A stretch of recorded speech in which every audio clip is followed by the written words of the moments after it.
Contato com o professor da Faculdade de Direito da Universidade Federal Fluminense, integrante da Associação Brasileira de Juristas pela Democracia, a BJD, Rogério Dutra dos Santos. Bom dia, Rogério. Bom dia, Glauco. Rogério, ontem nós tivemos o STF decidindo por unanimidade manter a decisão do ministro Alexandre de Moraes de determinar a prisão em flagrante do deputado Daniel Silveira, do PSL do Rio de Janeiro. Como é que você viu, primeiro, a decisão do ministro Alexandre de Moraes e também o fato do STF ter acompanhado essa decisão de forma unânime, Rogério? Olha, Glauco, essa é uma decisão importante porque ela sinaliza politicamente a necessidade do STF fazer ser ouvido e ser respeitado. Tá? Obviamente que, em termos técnicos, essa decisão ela vai ser fundamentada na Lei de Segurança Nacional, o que é uma coisa complicada, porque a Lei de Segurança Nacional é um entulho que veio da ditadura militar, empresarial militar. Então, a gente já devia ter entendido que essa legislação ela não foi, assim, recepcionada pela Constituição de 1988, que a gente já deveria ter uma legislação específica de proteção do Estado Democrático de Direito. Não tendo, sobra ao STF lançar mão dessa legislação que, de alguma forma, neste caso específico, corrobora o artigo 53 da Constituição Federal e estabelece limites e critérios para a liberdade de expressão, para a imunidade parlamentar. Não é? Então, a gente sabe hoje que a liberdade de expressão, como qualquer direito, não é absoluta. Não é? A imunidade parlamentar não significa impunidade. E, portanto, um deputado federal, como no caso que aconteceu, não pode se utilizar de suas prerrogativas para atacar instituições da República, para pregar a volta à ditadura, para achincalhar e estimular a violência contra, no caso específico aqui, o Supremo Tribunal Federal. Então, nesse sentido, a postura do STF foi uma postura que eu diria, apesar de dura, foi correta, e a unanimidade comprova, vamos dizer assim, a unidade do STF em relação à sua própria proteção. Essa unidade já deveria ter sido realizada, exercitada, quando do tweet do general Vilas Boas, quando este ameaçou o STF, no caso de o STF aprovar, por exemplo, a inocência do presidente Lula, quando o STF, então, ele sucumbiu a essa pressão de alguma forma e chancelou a Operação Lava Jato. Naquela época, o STF já estava sendo ameaçado, tá? E essa ameaça agora do deputado é uma continuidade desse processo de deletério das instituições políticas brasileiras sob a égide desse novo movimento fascista que o Brasil está sofrendo. Tá? Então, a gente já tem aqui uma situação em que as instituições políticas estão sendo atacadas, e eu diria, Glauco, tem no caso desse deputado aí, tem uma óbvia, o que na filosofia a gente chama de contradição performática, não é? Porque ele utiliza-se da suposta imunidade parlamentar garantida pela Constituição, que não é absoluta, repito, para atacar a própria Constituição. Né? E agora, quando ele foi preso, ele está se defendendo, utilizando-se das prerrogativas, dos direitos processuais, que ele próprio quer que não existam mais. Tá? Então, existe aí uma contradição lógica, inclusive, na fala desse deputado, que demonstra efetivamente a sua inconsequência, a sua total inconsistência, vamos dizer assim. Né? Agora, o que não é inconsistente, o que não é algo a ser desprezado, é o nível de violência, de virulência, do ataque que ele faz à democracia, às instituições democráticas, ao STF e ao próprio Congresso. Porque quando ele evoca o ato institucional número 5, foi um ato da ditadura militar mais sanguinário que aconteceu em 13 de dezembro de 68, quando foi publicado, o ato institucional número 5 simplesmente autoriza o presidente da República a fechar o Congresso Nacional. Né? Então, ele que é deputado, supostamente representante do povo no Congresso, está advogando o fechamento do próprio Congresso.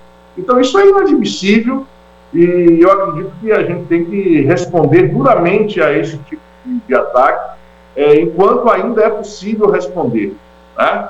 E do jeito que as coisas estão caminhando no país, eu acredito que em breve a gente pode ficar sem condições institucionais de responder esse tipo de movimento.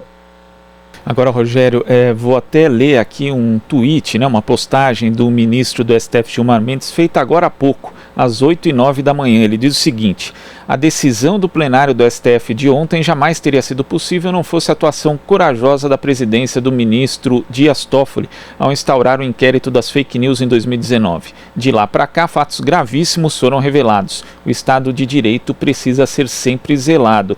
Quer dizer, o Gilmar Mendes ele faz uma conexão direta com aqueles ataques que já vinham sendo feitos contra o Supremo Tribunal Federal por adeptos do bolsonarismo. A gente lembra também de Sarah Winter, de outras pessoas que promoveram esses ataques até com ameaças físicas. Então é um contexto em que o Supremo está sendo um alvo muito direto de uma disputa política, e de uma disputa política feita por militantes, por ativistas que são extremistas, na verdade, Rogério. Então essa reação do Supremo, ainda mais quando a gente vê a inação da PGR, ela se torna fundamental para garantir mesmo o Estado de Direito?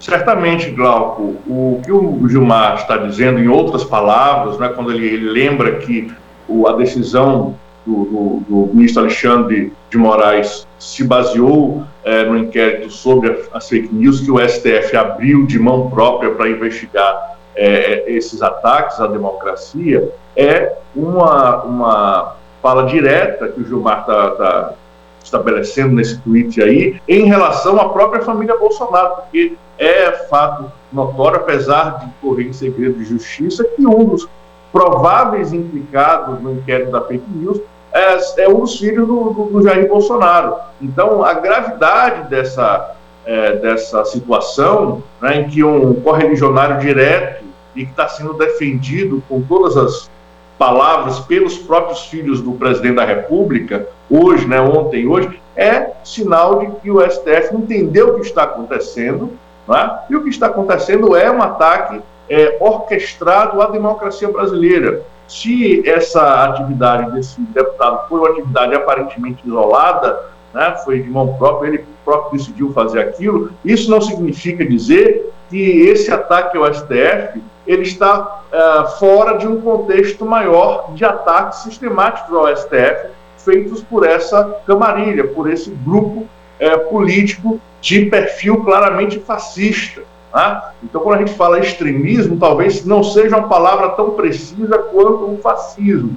Na verdade, nos últimos anos eu tenho pesquisado muito sobre a conformação fascista do direito brasileiro. Eu acabei de publicar um livro chamado Teoria Constitucional, Ditadura e Fascismo no Brasil, e a gente examinando a tradição jurídica brasileira, a gente percebe como essa tradição foi extremamente influente na formação das nossas instituições. Então, esse fascismo societal que se articula em torno do milicianismo bolsonarista, ele não nasceu do nada.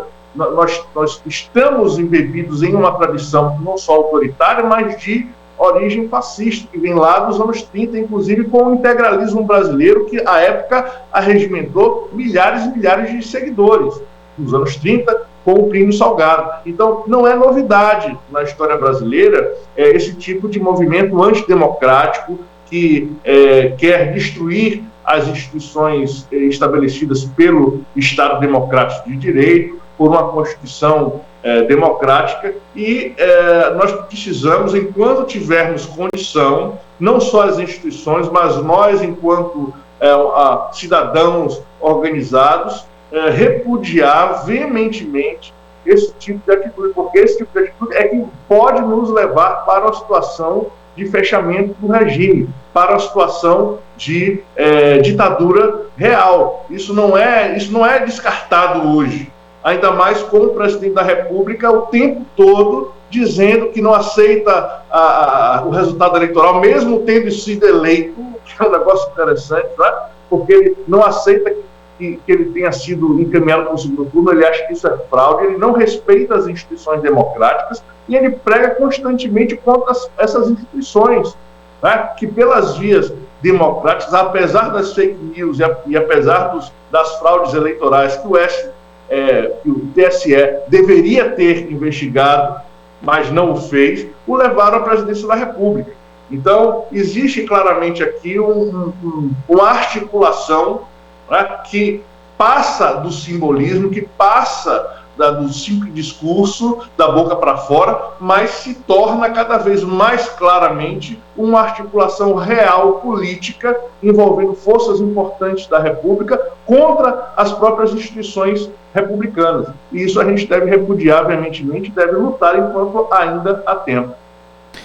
Rogério, eu queria agradecer sua participação aqui no Jornal Brasil Atual e já deixar aqui uma conversa agendada para a gente falar a respeito do seu livro, porque o tema é importantíssimo e muito atual, tristemente atual. Muito obrigado, Rogério. Estou à disposição, Glauco. Tudo de bom aí. Conversamos aqui com o professor da Faculdade de Direito da Universidade Federal Fluminense, integrante da Associação Brasileira de Juristas pela Democracia, ABJD, Rogério Dutra dos Santos. Você está ouvindo Jornal Brasil Atual. As notícias que os outros não dão.